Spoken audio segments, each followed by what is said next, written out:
छठ मैया का सदा आपके ऊपर बरसे आशीर्वाद और प्यार। सुनहरे रथ पर होकर सवार सूर्य देव आए आपके द्वार। रोशनी से बढ़े आपका घर संसार, सुख संपत्ति और खुशियां मिले आपको अपार। ओम शांति। छठ पूजा में सनसेट से लेकर सनराइज तक सूर्य देवता को ग्रेटिट्यूड एक्सप्रेस करने की खातिर पूजा की जाती है, जो हर जगत का तारणहार, सात घोड़ों पे जिसकी सवारी, न कभी रुका न कभी देर से उगा, ऐसा है हमारा सूर्य देव। आए हम सब मिलकर करें उसको नमस्कार। सृष्टि का भरण पोषण करने वाली वो समस्त चराचर प्राणियों के आधार, जिसने की सूर्य देव की उपासना, उसका हुआ सदैव उदार। सूर्य नारायण कहलाने वाली वो आत्मा ज्ञान की रोशनी सब में करता जागृत, उसकी कृपा से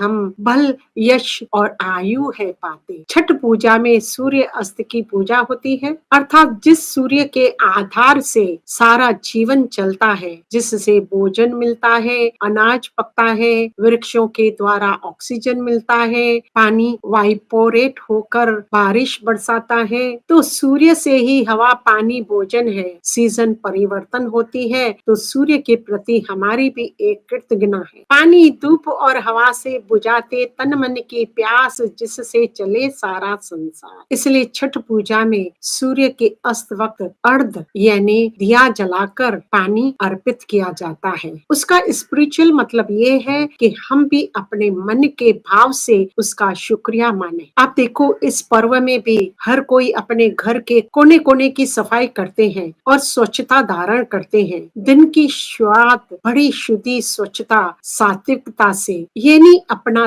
तन मन और आसपास का वातावरण की भी पवित्रता का ध्यान रखते हैं, और साथ साथ भोजन की सात्विकता यानी उसमें कांदा लहसुन भी नहीं यूज करते हैं। अब इसका स्पिरिचुअल मीनिंग ये है कि जब भी सूर्य परमात्मा ज्ञान सागर इस धरती पर आते हैं, तभी हम उसका सेलिब्रेशन शिवरात्रि के रूप में मनाते हैं, जो आकर इस धरती पर मनुष्य आत्माओं को शुद्धिकरण करता है, उनमें आत्मिक जागृति करता है, भाई भाई की दृष्टि उत्पन्न करता है, ऐसी वृत्ति जागृत करता है, और प्रकृति को भी पावन बनाता है। मन तन और वातावरण को भी नियम संयम से बांध कर सबके चरित्रों का उत्थान करते हैं और उनका जीवन ऊंचा उठाते हैं। न जाने कितने सच और झूठ देखे, फिर भी उस सच्चाई के साथ उगता है। उसका त्याग तपस्या किसी ने नहीं देखी, फिर भी वो रोशनी सबको देता है। जो कुछ देर तक खुशबू दे उसे इत्र कहते हैं, जो मुसीबत में साथ दे उसे मित्र कहते हैं, जो समझौता न कर शान से जीना सिखाए उसे चरित्रवान कहते हैं। कर्म अच्छे करेंगे तो स्वभाव अच्छा बनेगा, और स्वभाव अच्छा रखोगे तो चरित्र अच्छा बनेगा, और चरित्र अच्छा बनाओगे तो नसीब अच्छा बनेगा। चरित्र उस इंसान की ताकत बन जाती है जिसके जीवन का आधार ये नियम और संयम है। पूजा चित्रों की नहीं पर चरित्रों की होनी जरूरी है। छठ पूजा में 36 घंटे का उपवास करते हैं। अब हम जानेंगे ये उपवास का स्पिरिचुअल मीनिंग क्या है। आप देखो, उपवास शब्द में जो उप है उसके दो अर्थ हैं। एक तो समीप और दूसरा ऊपर, यानी हमारी मन और बुद्धि का वास ऊपर रहने वाले परमात्मा के साथ हो। किसी ने व्रत रखा, किसी ने उपवास रखा, कबूल उसका हुआ जिसने प्रभु को अपने साथ रखा। इसका उपवास का यही मतलब है कि ईश्वर को हम निरंतर याद, उसका स्मरण करते रहें, पूरा दिन उसके साथ रहें। उसकी शक्ति सकाश से हमारे जीवन में 36 दिव्य गुणों से हमारा जीवन भी दिव्य बनने लगा है। छठ का आज है पावन त्योहार, सूरज की लालिमा का है उपवास। जल्दी से आओ सभी मिलकर सारा दिन करे प्रभु संग गुफ्तगू, फिर बांटे मिलकर प्रभु प्रसाद। फिर बाद में सूर्य अस्त के समय अर्ध यानी दिया जलाकर पानी दिया जाता है। इसका स्पिरिचुअल मीनिंग है कि हम दृढ़ संकल्प करते हैं। इसके पीछे भी एक वैज्ञानिक कारण भी है। आप देखते हैं जब भी हम सूर्य उदय के अस्त के समय पानी अर्पित करते हैं तो उस समय सूर्य की किरणों से पानी में से 7 रंग निकलते हैं। यानी उसका स्पिरिचुअल मीनिंग है कि आत्मा में 7 गुण निखरने शुरू होते हैं, जिससे हमारा तन मन स्वस्थ और तंदुरुस्त बनने लगा है और हमें इतनी शक्ति आती है कि हम हर प्रॉब्लम को पार करने की शक्ति प्रभु से मिलती है। अब ये जो सारी ऊर्जा हमें प्रभु से मिलती है तो ये ऊर्जा हमारी व्यर्थ न जाए, इसलिए हम धरनी पर नहीं पर पानी में खड़े होकर जल अर्पित करते हैं। तो इसका भी स्पिरिचुअल मीनिंग है कि हमारे में भी परमात्मा से हमें जो ज्ञान धन मिलता है और उससे धारण करने से हमें जो ऊर्जा मिलती है, ईश्वर की शिक्षाओं को हम संपूर्ण रीति से अपने जीवन में धारण करें और प्रभु जो इस संसार में अवतरित हो, इस संसार को भी परिवर्तन का कार्य करने आए हैं, उसमें हम भी अंत तक उसे सहयोग मददगार बने, ये हम संकल्प करें। प्रभु भी अपनी रहमतों के उस पर बरसात करते हैं जो जरूरतमंद की मदद के लिए आगे बढ़ते हैं। प्रभु आपके ज्ञान के भंडारे से हमारे साथ बांटने के लिए आपके आभार। छठ पूजा में सूर्य के साथ साथ कहा जाता है छठी मैया को राजी करने के लिए पूजा जाता है, यानी जो हर एक की मनोकामना पूर्ण करती है। सूर्य की 2 पत्नियां है, उषा यानी सुबह, दूसरी है प्रत्युषा यानी शाम। तो इसका स्पिरिचुअल मीनिंग है जब परमात्मा ज्ञान सूर्य इस संसार में अवतार लेते हैं तब ब्रह्मा माँ जो हमारी छठी मैया है, जिसका हृदय भी करुणामय होता है, जो हर अपने बच्चे की मनोकामना पूर्ण करता है। कईयों को संतान की कामना होती है और जिनको संतान होती है वो उनके स्वास्थ्य बल बुद्धि के विकसित करने की मनोकामनाएं रखते हैं। सूर्य देव से सीखे अपने गुणों को बांटना। जैसे जल सूर्य की महिमा दिखाते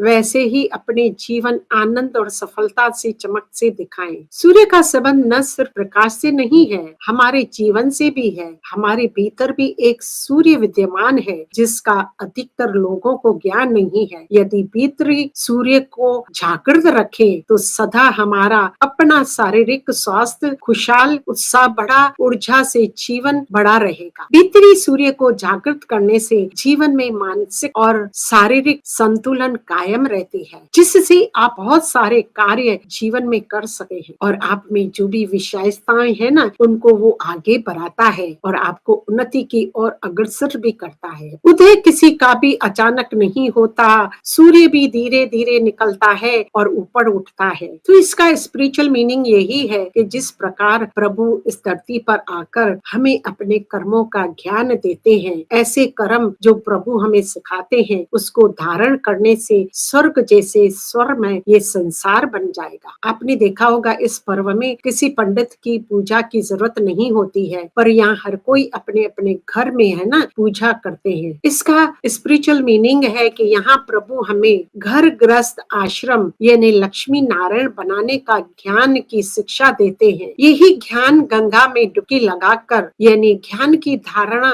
कर उसका मनन चिंतन कर अपना जीवन लक्ष्मी नारायण जैसा बनाना सीखे। फिर हम उसके याद से ही भोजन बनाते हैं, प्रभु को अर्पण करते हैं जो प्रसाद के रूप में लेते हैं और सबको मिलकर बांट कर ग्रहण करते हैं। फिर छठ पूजा में रात भर अच्छे अच्छे गीत भजन करते हैं तो हमारे भी सारा जीवन उस प्रभु की महिमा करते रहे और उसकी सदैव आशीर्वाद लेते रहे। फिर छठ पूजा में सामग्री सुप्रे में फल अर्पण करते हैं। इसका स्पिरिचुअल मीनिंग है सुप्रे की विशेषता है कि कचरा निकाल अच्छाई धारण करना। तो हम भी अपने जीवन में मन बुद्धि रूपी सुप्रे में अच्छी अच्छी बातों को ग्रहण करें और अच्छे अच्छे संस्कार स्वभाव से परिवर्तन यानी नवनीता लाकर परमात्मा से वरदान ले। फिर उस सुप्रे में सारे फल रहते हैं, यानी हमारे जीवन में भी फलों की तरह सात्विकता और सत्व प्रधानता हो और अपना मनोबल मजबूत कर व्यवहार भी फलों जैसा जूसी यानी मिलनसार रखे। फिर उसमें नारियल भी रखते हैं जो बाहर से कठोर कठोर और अंदर नरम। आज का मनुष्य का जीवन भी बाहर के अभिमान और अज्ञान के अंधकार के साथ साथ ही जीता है। अब हमें उस अभिमान को तोड़ना है। नारियल तोड़ने से पहले जड़ हटाई जाती है। हमें भी अपनी इच्छाएं हटाए फिर उसकी कठोर हिस्सा तोड़ते हैं। ये है हमारा अहंकार, जिसे हमें हटाना बहुत जरूरी है। फिर हमें उसमें से निगेटिव विचारों को भी निकालना पड़ता है। फिर उसमें प्योर सफेद घिरी आती है जो आत्मा का प्रतीक है, और आत्मा बिना इच्छा, अहंकार और निगेटिव सोच हटाए परमात्मा से नहीं मिल सकती। बाकी अंदर से जो वास्तविक व्यक्तित्व सुंदरता, इनर ब्यूटी, यानी गुणों की जो है उसको बाहर निखारना है। इसलिए हम आधा नारियल जो भगवान को चढ़ाते हैं वो है हमारी इच्छाएं, निगेटिव सोच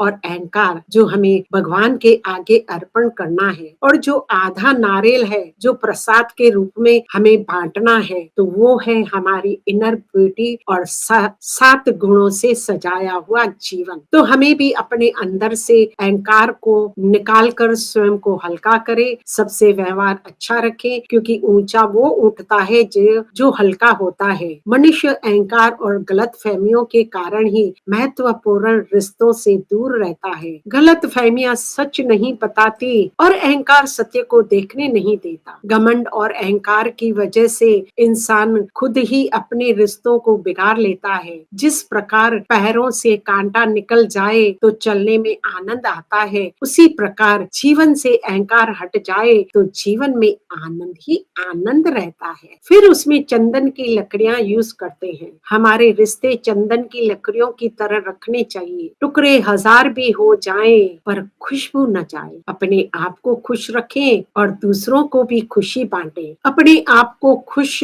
रखने के लिए अपने आप को चंदन के पैरों सा बनाना पड़ेगा, जो खुद सुगंधित रहता है पर अपने परिवर्ष को भी सुगंधित रखता है। खुश रहिए और खुशी बांटते रहिए। तो इसका स्पिरिचुअल मीनिंग है कि अपनी चंदन की तरह खुशबू, यानी अपने गुणों की खुशबू सारे संसार में फैलाए, सबके प्रति अच्छी भावनाएं हो। ऐसे 4 दिन ही हम ये छठ का पर्व के बाद करते रहेंगे तो हमें ईश्वर की दुआएं भी प्राप्त होती रहेगी और फिर जीवन में सिर्फ खुशियां ही खुशियां मिलेगी। 3 बातें याद रखना, हमें अपने आप और संसार की हर आत्मा और परमात्मा को संतुष्ट जरूर करना है। प्रभु ने ही हमें ऐसा चंदन जैसा जीवन दिया है, हमें इन सत्य गुणों से सजाए कर श्रृंगार किया है, जो हमारा ऐसा जीवन बने जिससे हम दूसरों के उदाहरण और आदर्श बने। यदि खुश रहना चाहते हैं तो संतुष्ट का पालन करें। जो व्यक्ति संतुष्ट होता है वो सबसे अधिक सुखी होता है। संतुष्ट का ये अर्थ नहीं कि आलसी बने रहें, बल्कि परिश्रम पूरा करें पर इतना फल मिले उनमें ही प्रसन्न रहें, शिकायत न करें, आगे फिर परिश्रम करते रहें। तो ये था सच्चा सच्चा सुंदर भावार्थ और स्पिरिचुअल मीनिंग छठ महापर्व की। आप सभी को इस छठ पूजा महापर्व की शुभ भावनाएं और शुभकामनाएं। ओम शांति शांति शांति।